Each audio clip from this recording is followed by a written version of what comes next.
अमर्त्य सेन विश्व के सबसे इन्फ्लुएंशियल इकोनॉमिस्ट और फिलोसफर्स में से एक हैं, जिन्हें डेवलपमेंट, गरीबी और मानवता की भलाई को समझने के तरीकों को बदलने के लिए जाना जाता है।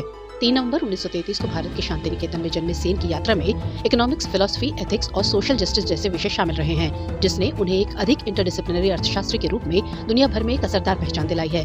सेन को उनकी कैपेबिलिटी अप्रोच के लिए सबसे ज्यादा जाना जाता है। ये एक ऐसा फ्रेमवर्क है जो इनकम, जीडीपी या यूटिलिटी जैसे इकोनॉमिक प्रोग्रेस के पारंपरिक तरीकों को चुनौती देता है। सेन का मानना है कि सिर्फ मटेरियल वेल्थ पर फोकस करने की बजाय असली डेवलपमेंट का मूल्यांकन लोगों की क्षमताओं से किया जाना चाहिए, यानी जिस तरह की जिंदगी वो चाहते हैं उसे जीने की उनकी असली आजादी। इन क्षमताओं में education, health care, political participation और सोशल अपॉर्चुनिटीज शामिल है। उनकी इस अप्रोच ने डेवलपमेंट इकोनॉमिक्स का फोकस केवल इकोनॉमिक ग्रोथ से हटाकर ह्यूमन वेलबींग और फ्रीडम पर करने में महत्वपूर्ण योगदान दिया। सेन के सबसे अहम योगदानों में से एक है गरीबी और अकाल पर उनका कार्य। 1981 में आई उनकी किताब पॉवर्टी एंड फेमिन्स में उन्होंने दर्शाया कि अकाल अक्सर खाने की कमी की वजह से नहीं, बल्कि खाने के डिस्ट्रीब्यूशन, एंटाइटलमेंट और गवर्नेंस में नाकामी की वजह से होते हैं। उनकी किताब में वो बताते हैं कि फ्री प्रेस वाले डेमोक्रेटिक सिस्टम में अकाल पड़ने की संभावना कम होती है, क्योंकि सरकारें जनता के प्रति जवाबदेह होती हैं। उनकी इस थ्योरी ने दुनिया भर में पब्लिक पॉलिसी और डिजास्टर मैनेजमेंट पर गहरा असर डाला। अमर्त्य सेन ने welfare economics, social choice theory और इनइक्वालिटी स्टडीज में भी महत्वपूर्ण योगदान दिया है।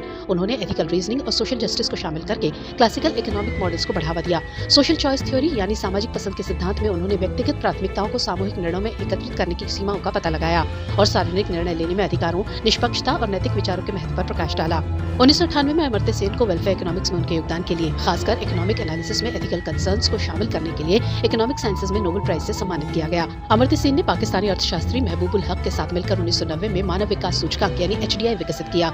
HDI हेल्थ, एजुकेशन और लिविंग स्टैंडर्ड्स के इंडिकेटर्स का इस्तेमाल करके डेवलपमेंट को मापता है। ये ह्यूमन डेवलपमेंट के बारे में सेन के सबसे बड़े विजन को दिखाता है। अमर्त्य सेन एक एक्टिव पब्लिक इंटेलेक्चुअल रहे हैं, जो डेमोक्रेसी, जेंडर इनइक्वालिटी, आइडेंटिटी और जस्टिस जैसे मुद्दों पर लिखते रहे हैं। उनकी किताबें, जिनमें development as freedom, the idea of justice और आइडेंटिटी एंड वायलेंस शामिल रहे हैं, बेहद लोकप्रिय हैं।